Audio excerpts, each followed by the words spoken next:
कहानी की शुरुआत डेनमार्क की एक यूनिवर्सिटी से होती है, जहां सिमोन नाम की लड़की अपने एग्जाम के लिए जल्दी जल्दी क्लास की ओर जा रही थी। तभी अचानक उसके पिता फेडरिक वहां पहुंचते हैं और बिना कुछ बताए सिमोन को पकड़कर अपनी कार में बैठा लेते हैं। कार में पहले से ही सिमोन का छोटा भाई रेशमस और उसकी माँ बैठे हुए थे। फेडरिक बेहद घबराया हुआ था और बिना कुछ समझाए कार को बहुत तेज चलाने लगा। वो उन्हें जंगल के अंदर बने एक गुप्त बंकर की ओर ले जा रहा था, जिसे उसकी कंपनी अपोलो ने तैयार किया था। मौसम भी तेजी से बिगड़ रहा था और लगता था कि किसी भी वक्त बारिश शुरू हो जाएगी। इसी बीच फेडरिक की तेज रफ्तार के कारण आगे कुछ गाड़ियों का एक्सीडेंट हो गया, जिससे सड़क पूरी तरह ब्लॉक हो गई। लोग गुस्से में फेडरिक से बहस करने लगे, लेकिन उसे किसी की परवाह नहीं थी। उसने तुरंत अपनी फैमिली को कार से उतारा और उन्हें लेकर भागते हुए जंगल के अंदर घुस गया। वहां पहुंचते ही आसमान से बारिश की पहली बूंदें गिरनी शुरू हो गई थीं। फेडरिक ने जल्दी से अपने फिंगरप्रिंट से बंकर का लॉक खोला और सबको लेकर अंदर चला गया। अंदर पहुंचकर सिमोन और रेशमस दोनों हैरान थे कि आखिर उनके पिता उन्हें यहाँ क्यों लाए हैं। बंकर में हर जरूरत का सामान था,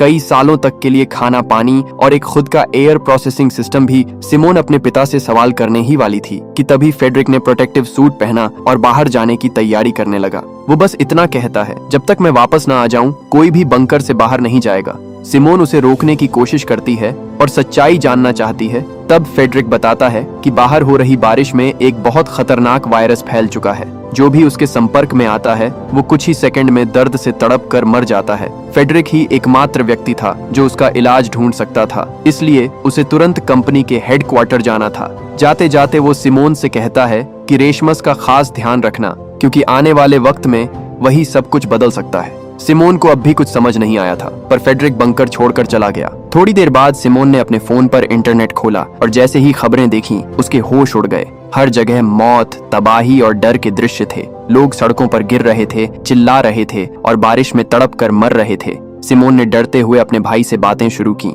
तभी उनकी माँ बोली कि वे लोग अभी सेफ हैं, लेकिन चाहे कुछ भी हो जाए बाहर नहीं जाना है। वे अभी बातें ही कर रहे थे कि अचानक बंकर के दरवाजे पर कोई जोर जोर से नोक करने लगा। रेशमस को लगा कि शायद पापा लौट आए हैं। माँ ने उसे मना किया, पर उसने बात नहीं मानी और बंकर का दरवाजा खोल दिया। जैसे ही दरवाजा खुला, बाहर बारिश से भीगा हुआ एक आदमी गिर पड़ा। उसकी त्वचा जल रही थी और वो तड़पता हुआ रेशमस को बाहर खींचने की कोशिश करने लगा। मगर तभी रेशमस की माँ ने तुरंत रेशमस को अंदर खींच लिया और खुद उस आदमी को धक्का देते हुए बारिश में चली गई। बारिश में भीगते ही वो खुद भी इन्फेक्टेड होकर तड़पने लगी। उसकी सबसे बड़ी चिंता सिमोन और रेशमस के लिए थी। उसने दोनों से कहा कि एक दूसरे का ध्यान रखें। इसके बाद सिमोन भी रोते हुए दरवाजा बंद कर अंदर चली गई और अपने पिता फेडरिक को कॉल करने की कोशिश करने लगी, लेकिन उसका फोन फेडरिक के फोन से कनेक्ट नहीं हो रहा था, जिससे उसका डर और बढ़ गया। उसी समय उसे फेडरिक की बातें याद आईं, जब उसने कहा था कि सिमोन को रेशमस के सामने सब सामान्य दिखाना चाहिए। इस याद के सहारे सिमोन ने खुद को संभाला और बंकर के सारे सिस्टम्स को चेक करना शुरू किया। उसे पता चला कि उनके शहर में और भी कई ऐसे बंकर मौजूद थे जिन्हें अपोलो कंपनी ने बनाया था। सिमोन ने उन बंकर से कांटेक्ट करने की कोशिश की, लेकिन कोई फायदा नहीं हुआ। इसी दौरान उसने बंकर में उपलब्ध सामान देखते हुए एक रेडियो खोज लिया। रेडियो की मदद से उसने एक आदमी से कांटेक्ट किया जो अपने घर के बेसमेंट में छुप कर रह रहा था। बाहर के हालात बेहद खतरनाक थे और कई लोगों को पास के हॉस्पिटल में शिफ्ट किया जा रहा था ताकि उनकी जान बचाई जा सके। सिमोन ने उस आदमी को फेडरिक का नंबर देकर कॉल करने को कहा, लेकिन उसके कोशिश करने के बावजूद फेडरिक से कांटेक्ट नहीं हो पाया। सिमोन को लगा कि शायद फेडरिक भी मर चुका है, क्योंकि बाहर जीवित रहना लगभग नामुमकिन था। तभी अचानक पूरे शहर में लाइट चली गई, जिससे सिमोन का रेडियो कनेक्शन टूट गया और अब वो अकेले बंकर में रेशमस का ध्यान रखने लगी। एक हफ्ते बीत जाने के बाद भी जब फ्रेडरिक वापस नहीं आया तो सिमोन ने हिम्मत करके बाहर जाने की योजना बनाई। उसने रात में पीपीई किट पहनकर बंकर के गेट तक पहुंची, लेकिन तभी उसे अपनी माँ के मरने के विजन्स दिखाई देने लगे। डर कर वो तुरंत वापस बंकर में आ गई। रेशमस भी उसे बाहर जाने नहीं देना चाहता था, क्योंकि वो समझ चुका था कि बाहर का खतरा बहुत बड़ा है। इस तरह धीरे धीरे एक महीना बीत गया। इस दौरान सिमोन को कई बार रेशमस का ध्यान रखने में कठिनाई हुई, लेकिन उसने पूरी कोशिश की कि वो एक अच्छी बहन साबित हो और उसके भाई की देखभाल करें। साथ ही वो बंकर में मौजूद सभी संसाधनों और सिस्टम्स के बारे में भी सीखती गई। इसी दौरान उसे याद आया कि कुछ समय पहले रेशमस को एक अजीब सा वायरस हुआ था, जिसके बारे में किसी को जानकारी नहीं थी। उस समय फेडरिक ने खुद एक एंटीडोट तैयार किया और रेशमस को दिया। बाद में फेडरिक की कंपनी को भी इस वायरस की जानकारी मिली और उन्होंने फेडरिक से पूरी रिपोर्ट सबमिट करने को कहा। सिमोन को शक होने लगा कि शायद ये वायरस फेडरिक ने ही बनाया होगा। अब तक लगभग 6 साल बीत चुके थे, लेकिन फेडरिक के बारे में सिमोन को कोई जानकारी नहीं थी। रेशमस भी अब बड़ा हो चुका था और बाहर जाकर खाने की तलाश करना चाहता था, क्योंकि बंकर में उनका खाना बहुत कम बचा था। सिमोन ने पहले तो मना किया, लेकिन फिर सोचा कि खुद जाकर खतरे का जायजा लेना जरूरी है। रात के समय जब रेशमस सो गया, सिमोन ने पीपीई किट पहनकर बंकर के बाहर निकलने का फैसला किया। बाहर निकलते ही उसे अपनी माँ के विजन्स दिखाई देने लगे, लेकिन इस बार उसने खुद को संभाला और आगे बढ़ी। बाहर आकर उसने देखा कि उसकी माँ का शरीर अब केवल कंकाल बन चुका था। पास में एक हिरण खड़ा था, जिसे देखकर सिमोन आगे बढ़ी। सड़क पर कई कारें खराब हालत में पड़ी थीं और चारों तरफ जंगल उग चुका था। सिमोन ने उन चीजों पर ध्यान नहीं दिया और अपने उद्देश्य की ओर बढ़ती रही। वो उस हॉस्पिटल तक पहुंची जहां लोगों को सुरक्षित रखा गया था। कई बार आवाज लगाने के बाद भी वहां कोई रिस्पांस नहीं मिला। फिर जब सिमोन अंदर जाकर देखती है तो वहां का नजारा पूरी तरह से तबाही में बदल चुका था। चारों तरफ हर चीज बर्बाद पड़ी थी और जमीन पर जगह जगह लोगों की लाशें बिखरी हुई थीं। तभी अचानक से उसके सामने एक भेड़िया आ जाता है। डर के मारे अपनी जान बचाने के लिए सिमोन पास वाले एक कमरे में जाकर छिप जाती है। कुछ देर बाद जब बाहर सब शांत हो जाता है तो वो धीरे धीरे बाहर निकलती है और वापस अपने बंकर में लौट आती है। वहां पहुंचकर सिमोन तुरंत रेशमस को सब कुछ बताती है कि बाहर की स्थिति पहले से कहीं ज्यादा खराब हो चुकी है। अब अगर उन्हें जिंदा रहना है तो इस जगह से निकलकर किसी और बंकर में जाना पड़ेगा, जो इसी सिटी के अंदर कहीं मौजूद है। ये सुनकर रेशमस अगले ही दिन सिमोन के साथ बाहर जाकर दूसरा बंकर ढूंढने का डिसाइड करता है। वो दोनों अगले दिन निकलने की तैयारी करके सोने चले जाते हैं, लेकिन रात में अचानक कुछ गड़बड़ होने लगती है। बंकर का ऑक्सीजन लेवल तेजी से गिरने लगता है और दोनों में से किसी को भी इसका अंदाजा नहीं होता। कुछ ही देर में सिमोन कम ऑक्सीजन की वजह से बेहोश हो जाती है, मगर किस्मत से रेशमास को सही समय पर अलार्म्स की आवाज सुनाई दे जाती है। वो तुरंत सिमोन को उठाता है और उसे लेकर जल्दी से बंकर के बाहर भागता है। अब वो दोनों बिना पीपीई किट के बाहर आ चुके थे, लेकिन हैरानी की बात ये थी कि उन्हें किसी तरह की परेशानी महसूस नहीं हो रही थी। इसका मतलब साफ था, अब वो बिना सूट के भी बाहर सरवाइव कर सकते थे। लेकिन तभी अचानक कुछ लोग उन्हें गन पॉइंट पर ले लेते हैं। असल में यही लोग थे जिन्होंने सिमोन को पहले बाहर घूमते हुए देखा था, और जब वो वापस बंकर में लौटी थी तो इन्हीं लोगों ने उनकी ऑक्सीजन सप्लाई को बंद कर दिया था, ताकि दोनों को होस्टेज बनाकर अंदर का राशन लूटा जा सके। वो लोग सिमोन और रेशमस को गन पॉइंट पर अंदर के एक कमरे में बंद कर देते हैं और खुद बंकर में खाने पीने का सामान ढूंढने लगते हैं। लेकिन क्योंकि सिमोन और रेशमस का राशन पहले ही खत्म हो चुका था, उन्हें वहां कुछ भी नहीं मिलता। ये देखकर उनका लीडर मार्टिन गुस्से में आकर सिमोन और रेशमस को बंद करके वहां से जाने लगता है। अब अगर वो अंदर ही बंद रहते तो उनकी जान पक्की चली जाती। इसलिए सिमोन एक गिलास पर लिखकर बताती है कि उसे पता है कि खाने का स्टॉक कहाँ मिल सकता है। इतना लिखने के बाद वो जानबूझकर उस पैड को तोड़ देती है जिसमें बाकी बंकर्स का नक्शा था। अब मार्टिन के पास कोई और चारा नहीं था, क्योंकि अगर उसे राशन चाहिए था तो उसे सिमोन और रेशमस को बाहर निकालना ही पड़ेगा, क्योंकि बाकियों की लोकेशन सिर्फ सिमोन के दिमाग में थी। इसी बीच मार्टिन की नजर सिमोन पर जाती है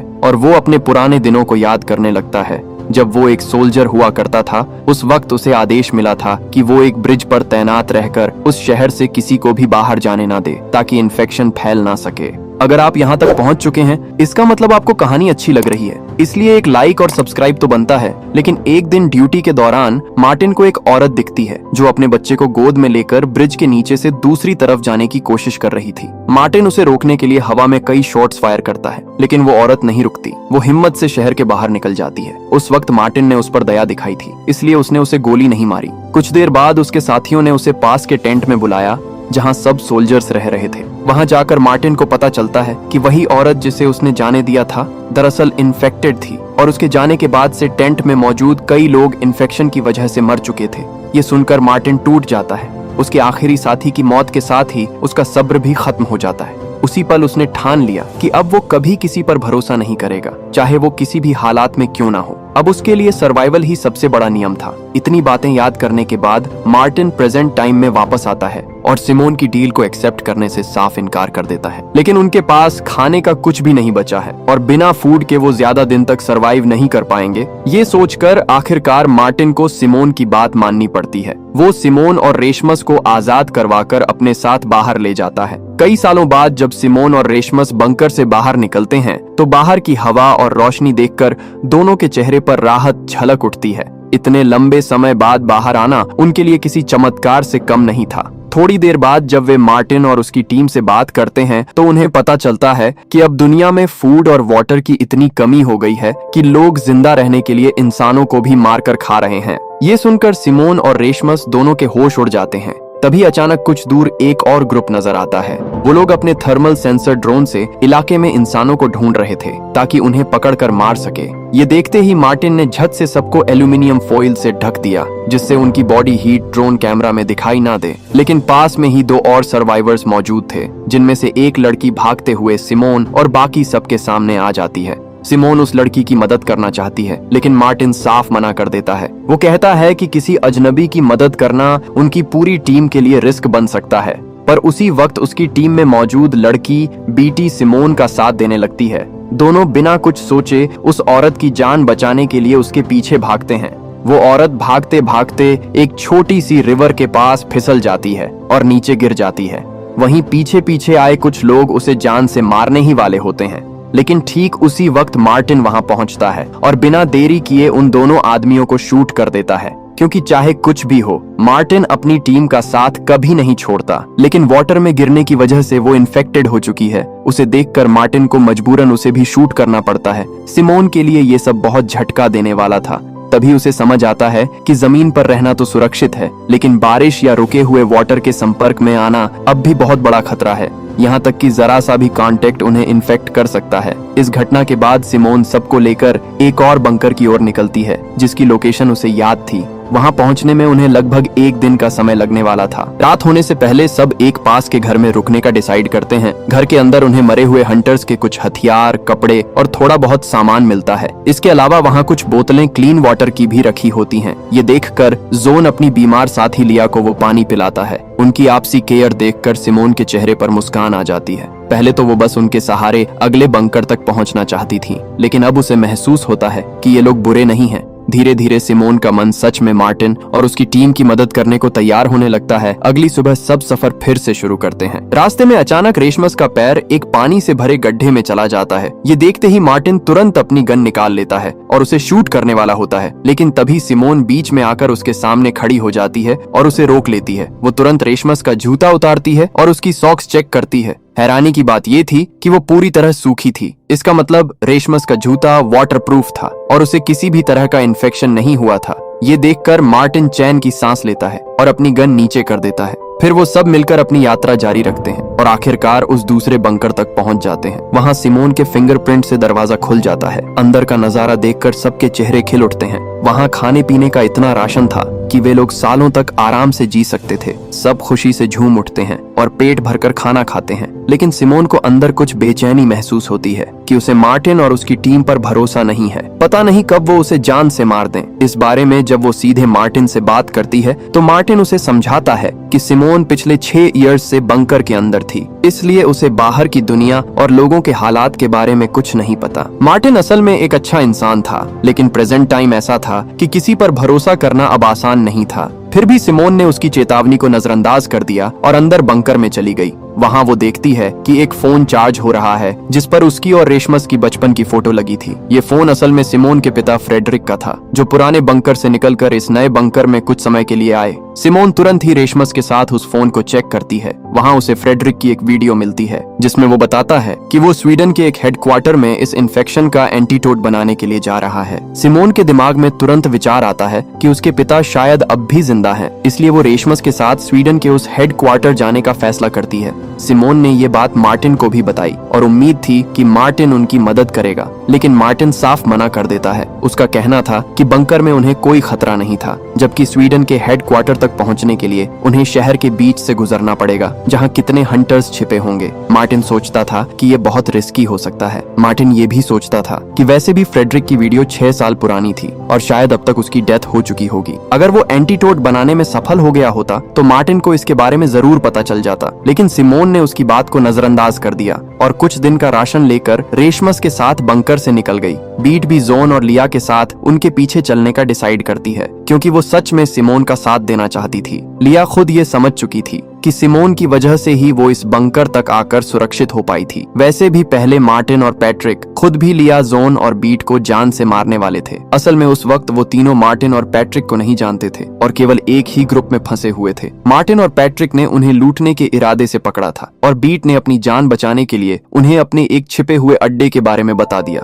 वहाँ उन्होंने काफी दिनों तक फूड रखा हुआ था। मार्टिन उन पांचों के साथ उस जगह पर जाता है। वहाँ वे सभी मिलकर खाना खाते हैं और सच में उन्हें साथ रहकर काफी अच्छा लगता है। रात में बीट मार्टिन से अनुरोध करती है कि वो उन्हें प्रोटेक्शन प्रोवाइड करें। मार्टिन उस पर मान जाता है और तब से ही वे सभी साथ रहते हैं। प्रेजेंट टाइम में सिमोन और रेशमस को ये नहीं पता था कि जोन, लिया और बीट उनके पीछे आ रहे थे। वे शहर के पास पहुंचते हैं। रास्ते में उन्हें एक बस दिखाई देती है जो आगे के रास्ते को ब्लॉक कर रही थी। दोनों थक चुके थे, इसलिए बस में थोड़ी देर आराम करते हैं, लेकिन थोड़ी देर बाद उन्हें बाहर कुछ लोगों की परछाई दिखाई देती है। दोनों डर से वहीं सन्न रह जाते हैं। तभी पता चलता है कि वो लोग बीट, जोन और लिया है। सिमोन को बहुत अच्छा लगता है और वो उन्हें बंकर में सुरक्षित रहने के लिए कहती है, लेकिन तीनों तय कर लेते हैं कि सिमोन के साथ ही रहना है। वे पास के किसी सुरक्षित स्थान पर पहुंचते हैं और खाना खाने लगते हैं, लेकिन तभी वहां बहुत सारे हंटर्स आ जाते हैं। उन्हें तुरंत वहां से निकलना पड़ता है। भागते हुए सिमोन अलग हो जाती है और रोड पर एक जाली के पास पहुंचती है जिस पर कई मिसिंग पर्संस के पोस्टर्स लगे हुए थे। ये देखकर सिमोन को बहुत बुरा लगता है। जाली के दूसरी तरफ वो एक छोटा बच्चा देखती है जो अकेला था। आसमान में काले बादल छा चुके थे और जल्द ही तेज बारिश आने वाली थी। उस बारिश में भीगते ही दोनों की मौत कुछ ही मिनटों में हो जाती। इसलिए सिमोन तुरंत ही उसे लेकर पास की एक बिल्डिंग में चली जाती है। वहां पहुंचने पर वो देखती है कि बच्चा भूख से परेशान होकर कुछ पेन किलर्स खा रहा था। ये देखकर सिमोन का दिल भर आता है। वो जल्दी से अपने बैग से थोड़ा खाना निकालती है और बच्चे को दे देती है। तभी उस बच्चे का पिता वहां पहुंचता है। जब वो सिमोन के हाथ से खाना खाता हुआ बच्चा देखता है तो उसकी आंखें भर जाती हैं। वो बार बार सिमोन को थैंक यू कहने लगता है। वो आदमी बताता है कि अगर उसके बेटे की तबीयत इतनी खराब ना होती तो वो इस टाउन को बहुत पहले छोड़ चुका होता। वो सिमोन को चेतावनी देता है कि ये टाउन खतरनाक लोगों से भरा पड़ा है और उसे जल्द से जल्द यहाँ से निकल जाना चाहिए। असल में टाउन के पास एक डॉक्टर था जो लोगों का इलाज करता था और वही आदमी भी अपने बेटे का इलाज वहीं करवा रहा था। ये सब सुनकर सिमोन उन्हें थोड़ा और खाना दे देती है ताकि वो कुछ दिन और गुजारा कर सकें और जैसे ही बच्चा ठीक हो जाए, वहाँ से निकल जाए। वो आदमी सिमोन का दिल से शुक्रिया अदा करता है और बारिश रुकने के बाद अपने बच्चे के साथ बाहर निकलता है। लेकिन बाहर जाते ही कुछ लोग उन्हें घेर लेते हैं। बच्चे के हाथ में खाना देखकर वे पागलों की तरह उस पर टूट पड़ते हैं और कुछ ही पलों में पिता और बेटे दोनों को मार डालते हैं। ये देखकर सिमोन डर जाती है और किसी तरह वहाँ से भागकर एक बेकरी में पहुँचती है जहाँ उसके बाकी साथी मौजूद थे। लेकिन तभी एक आदमी अंदर आता है जो अचानक रास की गर्दन पर चाकू रख देता है और सिमोन बाकी सबसे सारा खाना मांगता है। सब घबरा जाते हैं। तभी पीछे से मार्टिन और पैट्रिक वहां पहुंचते हैं और उस आदमी को गन पॉइंट पर ले लेते हैं। रसमस की जान बच जाती है। मार्टिन और पैट्रिक को देखकर बिट और बाकी सब बहुत खुश हो जाते हैं। उन्हें उम्मीद थी कि ये दोनों उन्हें ढूंढते हुए आएंगे। असल में बिएट्रिस के जाने के बाद से मार्टिन बेचैन था क्योंकि वो उसे पसंद करने लगा था। खैर, वहाँ मौजूद आदमी अपनी जान बचाने के लिए रेशमस को स्टैब करके भाग जाता है। सब डर जाते हैं और रसमस को संभालने लगते हैं। तब सिमोन बताती है कि पास में एक बंकर है जहाँ उसका इलाज किया जा सकता है। इसलिए सब रसमस को एक शॉपिंग कार्ट में डालकर उस बंकर की तरफ निकल पड़ते हैं। लेकिन वहाँ पहुँचने पर उनके होश उड़ जाते हैं क्योंकि बंकर का गेट पहले से टूटा हुआ था और अंदर का सारा खाना और जरूरी सामान गायब था। अब उनके पास खाने का कुछ नहीं था और रसमस की हालत भी खराब थी। मार्टिन जल्दी से उसके घाव पर डक्ट टेप लगाता है ताकि खून रुक सके। जब रेशमस सो जाता है तो मार्टिन सिमोन से बात करता है और उसे मैप पर एक लोकेशन दिखाता है। वहाँ एक बड़ी वॉल थी जो पहले टाउन बॉर्डर का हिस्सा नहीं थी लेकिन शायद बाद में बनाई गई थी। उसे देखकर साफ समझ आता है कि उस वॉल के अंदर का इलाका क्वारंटाइन जोन में तब्दील किया गया है। मार्टिन बताता है कि अगर उन्हें जिंदा रहना है तो इस क्वारंटाइन जोन के बाहर जाना होगा। ये सुनकर उसे भी लगता है कि मार्टिन सही कह रहा है, इसलिए वो उसके प्लान में साथ देने के लिए मान जाती है। हालांकि उससे पहले उसे अपने भाई रेशमस को ठीक करना था और अपने पिता को ढूंढना था। इसलिए वो तय करती है कि पहले पास वाले डॉक्टर के घर जाया जाए जो एक पुराने ब्रिज को पार करने के बाद था। अब उस ब्रिज पर जाना बहुत बड़ा रिस्क था क्योंकि वहाँ चारों तरफ हंटर्स मौजूद थे। लेकिन सिमोन और बाकी सब ने एक प्लान बनाया। प्लान के मुताबिक सिमोन जानबूझकर भागते हुए उस ब्रिज की तरफ जाती है ताकि हंटर्स का ध्यान उसकी तरफ जाए।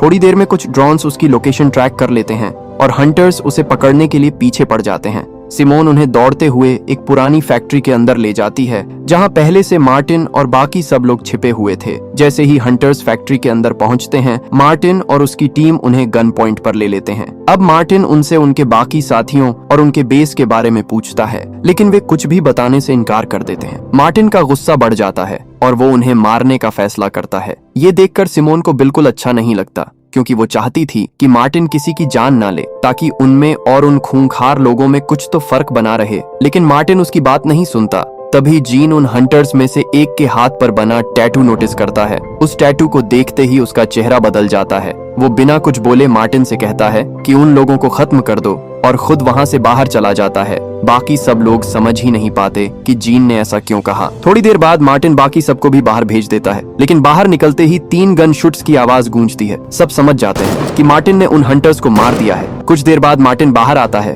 और सबको हंटर की जीप में बैठने को कहता है, और वे वहां से निकल पड़ते हैं। ब्रिज को क्रॉस करते हुए वे डॉक्टर के घर की तरफ बढ़ रहे थे, लेकिन माहौल बहुत भारी था। सिमोन और बाकी सबका मूड मार्टिन के किलिंग नेचर की वजह से खराब हो चुका था, मगर सबसे ज्यादा परेशान जीन था। वो अब भी उसी टैटू वाले आदमी के बारे में सोच रहा था। यहीं से कहानी कुछ साल पीछे चली जाती है, उस वक्त की जब जीन ने किसी तरह उस डेथली रेन से अपनी जान बचाई थी। वो कई दिनों से बिना खाना और पानी के भटक रहा था। वो कमजोरी की वजह से चलते चलते बेहोश होकर गिर पड़ा।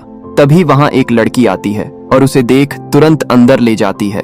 उस घर में लड़की की पूरी फैमिली रहती थी। वे लोग जीन को खाना खिलाते हैं, उसका ध्यान रखते हैं और फिर उसे अपने साथ घर में रहने का ऑफर देते हैं। जीन, जो लंबे समय से अकेला था, खुशी खुशी मान जाता है। कुछ दिनों बाद उसे पहली बार लगता है कि जिंदगी फिर से सही हो सकती है। लेकिन एक दिन अचानक बाहर से हंटर्स की गाड़ियों की आवाज आने लगती है। लड़की का पिता सबको संभालता है और जल्दी से जीन और अपनी बेटी को पास के एक शेड में छिपा देता है। तभी बाहर से गोलियों की आवाजें आने लगती हैं। हंटर्स उस आदमी की वाइफ को मार देते हैं और थोड़ी देर में वो आदमी भी उनके हाथों मारा जाता है। जीन छिपा हुआ सब कुछ देख रहा था और तभी उसकी नजर उसी टैटू पर पड़ती है। तभी लड़की अपने पिता की चीख सुनकर जोर से चिल्लाने लगती है, लेकिन जीन तेजी से उसका मुंह बंद कर देता है ताकि वे दोनों पकड़े न जाएं। मगर जब हंटर्स वहां से चले जाते हैं और जीन उसका हाथ हटाता है, तो उसे एहसास होता है कि वो लड़की अब सांस नहीं ले रही। इसी वजह से जीन उस फैक्ट्री वाले आदमी को मारने को कहता है, क्योंकि उसे एहसास होता है कि वही शख्स था जिसने उस परिवार को मार डाला था, जिसने उसकी जान बचाई थी। अब पास्ट में जीन शोक में चला जाता है। वो बाहर आता है, पिता और बेटी दोनों की डेड बॉडी को रिस्पेक्ट से दफनाता है, लेकिन अंदर से पूरी तरह टूट चुका होता है और अपने आप को मारने की सोचता है। लेकिन उसी समय वहां लिया ऑर्बिट पहुंच जाती हैं, जो जीन को अपने ग्रुप में शामिल कर लेती हैं। प्रेजेंट टाइम में यही सब सोचकर जीन बहुत परेशान था। थोड़ी देर बाद सब उस जगह पहुंचते हैं जहां उस डॉक्टर का घर था, लेकिन वहां काफी सारे घर होने की वजह से उस डॉक्टर को ढूंढना मुश्किल था। तब ड्रोन की मदद से वे किसी तरह उस घर का पता लगा लेते हैं। जैसे ही वे घर के पास पहुंचते हैं, डॉक्टर गन लेकर बाहर आती है और सबको गन पॉइंट पर ले लेती है, लेकिन सिमोन किसी तरह उसे शांत करवाती है और रेशमस की हालत दिखाती है। रेशमस को देखकर डॉक्टर मदद करने के लिए मान जाती है। वो सबको अंदर ले जाकर रेशमस के घाव पर टांके लगा देती है, जिससे उसकी हालत पहले से थोड़ी बेहतर हो जाती है। फिर बातों बातों में सिमोन को पता चलता है कि पहले उस डॉक्टर का भी एक हस्बैंड और 2 बेटियां थीं, लेकिन पहली रेन के वक्त उसने सबको खो दिया था। तब से वो अकेली रह गई थी और जो भी उसके पास मदद मांगने आता था, वो उसकी मदद जरूर करती थी।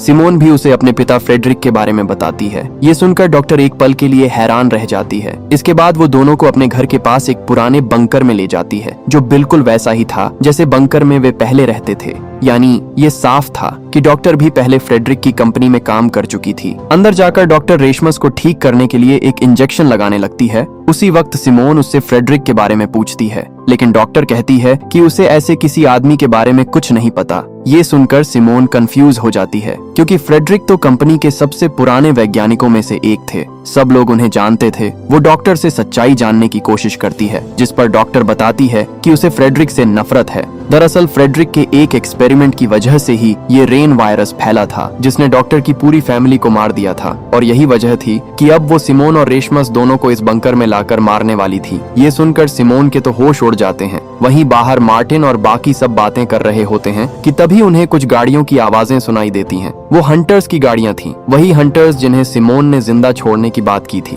अब जीन ये देखकर गुस्से में आ जाता है और गन उठाकर सीधे उस टैटू वाले बंदे को मार देता है। ये देखकर बाकी सब उसे गन पॉइंट पर ले लेते हैं। मार्टिन भी जवाबी फायर करने वाला होता है, लेकिन पैट्रिक उसे रोक देता है क्योंकि अभी उनके पास लोगों की तादाद बहुत कम थी और हंटर्स की संख्या ज्यादा। इसलिए वे लोग फिलहाल पीछे हटने और बाद में जीन को बचाने का प्लान बनाते हैं। पैट्रिक और मार्टिन तुरंत सिमोन और रेशमस को ढूंढने निकल पड़ते हैं। जल्दी ही वे उस बंकर तक पहुंच जाते हैं जहां सिमोन किसी तरह डॉक्टर को रोकने की कोशिश कर रही होती है, पर जब डॉक्टर नहीं रुकती तो पैट्रिक मजबूर होकर उसे शूट कर देता है और डॉक्टर वहीं मर जाती है। उसके बाद सब वापस किसी सेफ जगह की तलाश में निकल पड़ते हैं। रास्ते में पैट्रिक को मार्टिन पर गुस्सा आता है कि उसने उन हंटर्स को जिंदा क्यों छोड़ा था, क्योंकि अगर उसने ऐसा नहीं किया होता तो जीन आज उनके साथ होता। मार्टिन को भी इस बात का पछतावा था, लेकिन वो पैट्रिक के सामने कुछ नहीं कहता। रात में जब सब आराम करने रुकते हैं तो सिमोन उसके पास आती है और कहती है कि गलती उसकी भी थी। अगर वो मार्टिन को उन लोगों को छोड़ने को नहीं कहती तो शायद जीन अब भी जिंदा होता।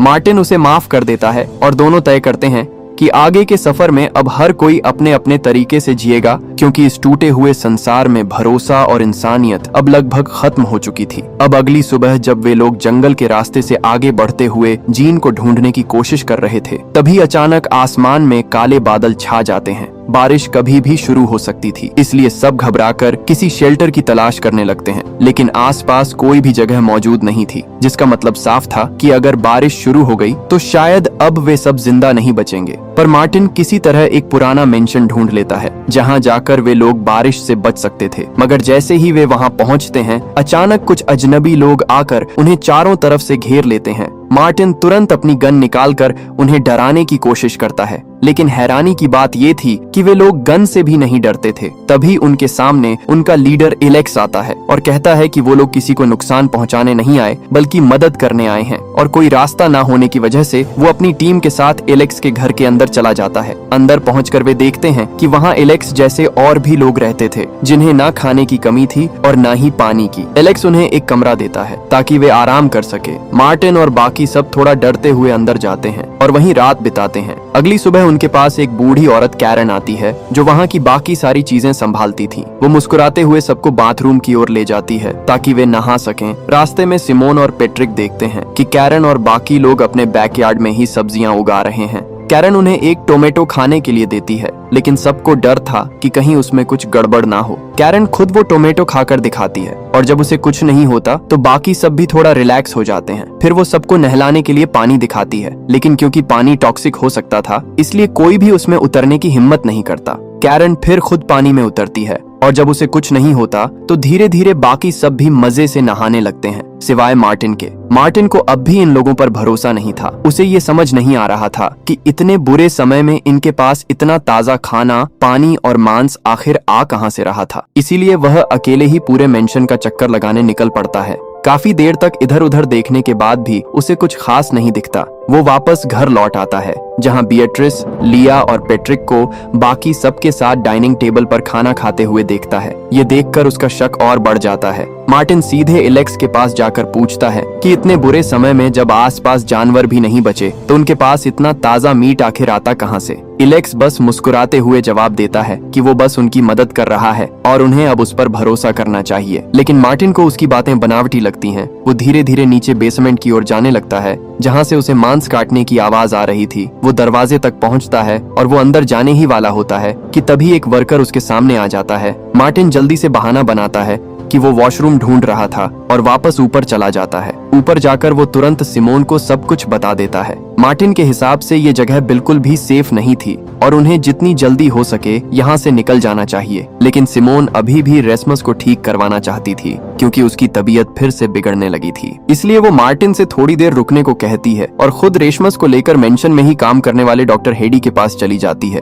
उस दौरान हेडी को जब सिमोन और रेशमस के बारे में पता चलता है तो वो तुरंत रेशमस को एक एंटीबॉडी इंजेक्शन लगाने का सुझाव देता है। उसने बिना देर किए एक सिरिंज भी निकाल ली, लेकिन सिमोन उस सिरिंज को देखते ही सतर्क हो जाती है और तुरंत हेडी को रोक देती है क्योंकि वो सिरिंज बिल्कुल वैसी ही थी जैसी उस फीमेल डॉक्टर ने रेशमस को लगाने की कोशिश की थी। हेडी कुछ पल के लिए चौंकता लगता है, लेकिन फिर सिमोन की बात मान जाता है और रेशमस को सिर्फ नॉर्मल मेडिकेशन दे देता है। इलाज खत्म होने के बाद सिमोन चुपके से वही सिरिंज चुरा लेती है और जब वो उसे फीमेल डॉक्टर वाली सिरिंज से कंपेयर करती है तो दोनों बिल्कुल एक जैसी निकलती हैं। दोनों पर एक ही कंपनी का लोगो था, वही कंपनी जिसमें सिमोन का पिता फ्रेडरिक काम किया करता था। ये देखकर सिमोन के मन में सवालों की बाढ़ आ जाती है। उसे समझ नहीं आ रहा था कि आखिर हेडी और उसके पिता की कंपनी के बीच क्या रिश्ता हो सकता है, इसलिए वो सीधे उसके पास जाकर फ्रेडरिक के बारे में पूछती है। सिमोन को गुस्सा भी आता है क्योंकि अब उसे ये समझ आने लगा था कि इस पेंडेमिक के फैलने के पीछे उसी कंपनी का हाथ था और आज भी लोग उसी कंपनी के प्रोडक्ट्स का इस्तेमाल कर रहे हैं। हेडी कुछ जवाब देने ही वाला होता है कि तभी एलेक्स आकर बीच में बोल पड़ता है। वो सिमोन को शांत करने की कोशिश करता है और उसे वहाँ से बाहर भेज देता है।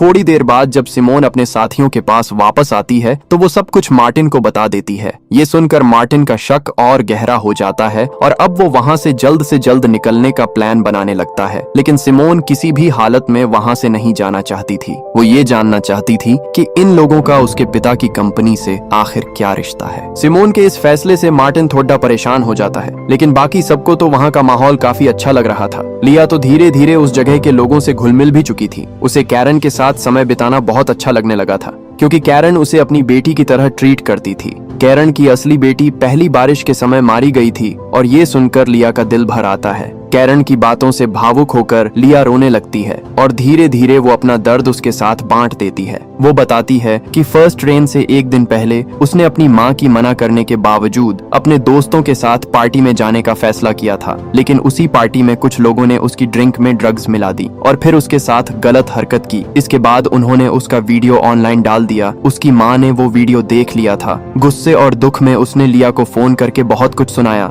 लिया सोच रही थी कि काश जिन लोगों ने उसके साथ ये सब किया वे सब मर जाएं। किस्मत ने भी जैसे उसकी बात सुन ली। थोड़ी ही देर बाद बारिश शुरू हो गई और गार्डन में पार्टी कर रहे सभी लोग उसी बारिश में मारे गए। लिया ने तुरंत अपनी माँ को फोन करके घर के अंदर आने को कहा, लेकिन तब तक बहुत देर हो चुकी थी। उसकी माँ भी बारिश की चपेट में आ चुकी थी। उस दिन के बाद से लिया पूरी तरह अकेली हो गई थी, लेकिन अब कैरन के स्नेह से उसे पहली बार फिर से अपनापन महसूस हो रहा था। कैरन ने फिर उसे अपने घर की एक सेरेमोनी के बारे में बताया, एक छोटी सी रिचुअल जिसमें हिस्सा लेने वाले को ही इस घर का हिस्सा माना जाता था। ये सुनकर लिया ने वहाँ हमेशा के लिए रहने का फैसला किया और अपने बाकी साथियों के साथ उस सेरेमोनी में शामिल होने का फैसला किया। लेकिन मार्टिन ने उस सेरेमोनी में हिस्सा नहीं लिया। वो अब भी उस घर में मीट के असली सोर्स के बारे में जानना चाहता था। रात होने पर जब सब लोग सेरेमोनी में व्यस्त थे, तब मार्टिन धीरे से नीचे उस रूम में जाता है जहाँ पर हर दिन मांस काटा जाता था। शुरुआत में सब कुछ नॉर्मल दिख रहा था, एक टेबल, कुछ टूल्स और फ्रीजर,